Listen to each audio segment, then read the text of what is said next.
ওং সূর্য দেবতায় নমঃ। নমস্কার প্রিয় দর্শক বন্ধুরা, আজকের এই ভিডিওতে আপনাদের সকলকে জানাই স্বাগতম। বন্ধুরা, আজ পৌষ মাসের রবিবার, আজ সূর্য দেবতার উপাসনার দিন। আজকের দিনে অনেকেই হয়তো ব্রত রেখেছেন সূর্য দেবতার উদ্দেশ্যে। বন্ধুরা, এই পৌষ মাসকে সূর্য দেবতার উদ্দেশ্যে সমর্পিত করা হয়। এই পৌষ মাসে সূর্য দেবতার উদ্দেশ্যে ব্যক্তি ব্রত রাখলে ও প্রতিদিন সকালে জলের অর্ঘ্য দিলে সূর্য দেবতার কৃপায় ব্যক্তি সুরক্ষা ও সৌভাগ্য লাভ করে এবং জীবনে সুখ সমৃদ্ধি হয়। বন্ধুরা, আজকের দিনে যদি এই ব্রত রেখেছেন তাহলে খুবই ভালো, আর যদি কোনো কারণে ব্রত না রাখতে পারেন তাহলে সূর্য দেবতার উদ্দেশ্যে একটি ঘিয়ের প্রদীপ প্রজ্বলন করে যদি এই রবিবারের সূর্য দেবতার ব্রত কথাটি শ্রবণ করেন তাহলেও অনেকাংশে ফল লাভ করা যায়। আশা করি দর্শক বন্ধুরা এই ব্রত কথাটি শ্রবণ করে আপনাদের ভালো লাগবে। শুরু করছি রবিবারের সূর্য দেবতার ব্রত কথা। ওং সূর্য দেবতায় নমঃ। ওং সূর্য দেবতায় নমঃ। ওং সূর্য দেবতায় নমঃ।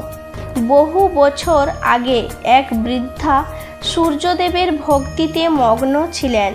প্রতি রবিবার সকালে স্নান করে গোবর দিয়ে বাড়ির আঙিনা ভালো করে মাখিয়ে সূর্যদেবের পূজা করতেন। অতঃপর সূর্য দেবতার উদ্দেশ্যে উপবাস রেখে সন্ধ্যায় তাকে অন্ন অর্পণ করে খেতেন।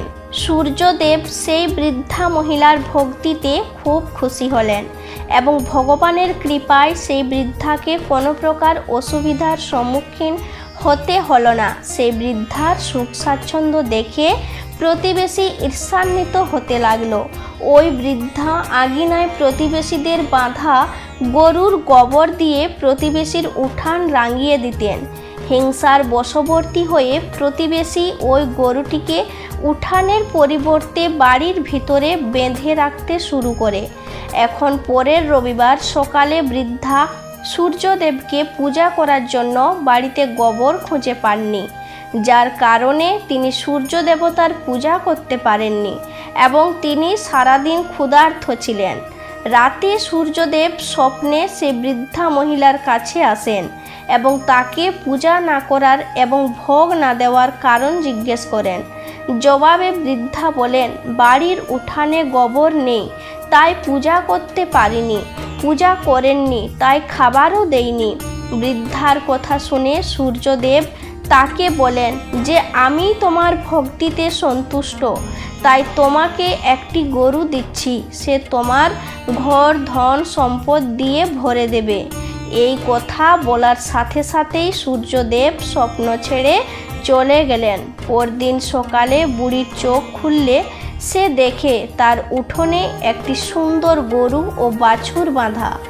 এইসব দেখে সে অবাক হয়ে গেল। স্বপ্নের কথা তার কিছুই মনে নেই। তিনি এটিকে সূর্য দেবতার কৃপা বুঝে গরুকে চারণ দিতে শুরু করলেন। বুড়ির উঠোনে সুন্দর গরু বাছুর দেখে প্রতিবেশীর ঈর্ষা বেড়ে গেল। কিছুক্ষণ পর বৃদ্ধা বাড়ির ভেতরে গেলে গোবর সোনা। প্রতিবেশী এটা দেখে অবাক হয়ে যায় এবং সেই গোবর তার বাড়িতে নিয়ে আসে এবং তার গোবর উঠানে রাখে। এই প্রক্রিয়া কয়েকদিন চলতে থাকে এবং সেই প্রতিবেশী ধনী হয়ে যায়। এদিকে বৃদ্ধা মহিলাটি কিছুই জানেন না, কারণ তিনি সূর্য দেবতার পূজায় মগ্ন ছিলেন। অন্যদিকে সূর্যদেব সেই মহিলার অত্যাচারে খুব রেগে যান। তাদের রাগের কারণে সূর্য অনেক বেশি ওঠে, যার কারণে বৃদ্ধা গরু ও বাছুরটিকে ঘরের মধ্যে বেঁধে রাখেন। এক রাতে ঝড় বইতে শুরু করে, তাই সে গরু বাছুরকে উঠানে নিয়ে যায় না। সারা রাত গরুটি ঘরের মধ্যেই বেঁধে থাকে। বুড়ি সকালে ঘুম থেকে উঠেই সোনার গোবর দেখে অবাক হয়ে যায়। সেই দিন থেকে প্রতিদিন ঘরের ভিতর গরু বেঁধে রাখা শুরু করেন। গরুর সোনার গোবর দিয়ে বৃদ্ধা ধনী হলেন, যা দেখে প্রতিবেশী আরও ঈর্ষান্বিত হলো। প্রতিবেশী ঈর্ষান্বিত হয়ে সেই শহরের রাজাকে সোনার গোবর দেওয়া গরুর কথা বলল। সোনার গোবর দেওয়া গরুর কথা রাজা জানতে পেরে সঙ্গে সঙ্গে তাকে রাজপ্রাসাদে আনার জন্য সৈন্য পাঠালেন। সৈন্যরা যখন বৃদ্ধা মহিলার বাড়িতে পৌঁছায় তখন তিনি সূর্যদেবকে অন্ন অর্পণ করার পর একটু খেতে যাচ্ছিলেন। যখন সৈন্যরা গরু এবং বাছুরের দড়ি খুলে তাদের সাথে নিয়ে যায়, বৃদ্ধা তাদের কাছে অনুনয় বিনয় করে যেন গরু বাছুর না নিয়ে যায়, কিন্তু রাজার সৈন্যরা বুড়ির কথা শোনে না। কিছুক্ষণের মধ্যেই সৈন্যরা গরুটিকে রাজার কাছে নিয়ে যায়। রাজা গরুর সৌন্দর্য দেখে খুব খুশি হয়ে নিজের কাছে রাখেন।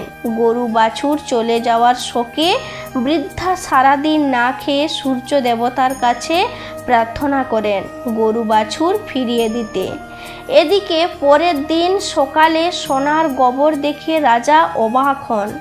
অন্যদিকে ক্ষুধার্ত তৃষ্ণার্ত সূর্যদেবের কাছে প্রার্থনায় মগ্ন বৃদ্ধার দুর্দশা দেখে সূর্যদেব পরদিন রাতে রাজার স্বপ্নে আবির্ভূত হয়ে বললেন, এই গাভী ও বাছুরকে ফিরিয়ে না দিলে তোমার রাজ্যে সমস্যা হবে, তোমার সমস্ত ধন সম্পদ ধ্বংস হয়ে যাবে।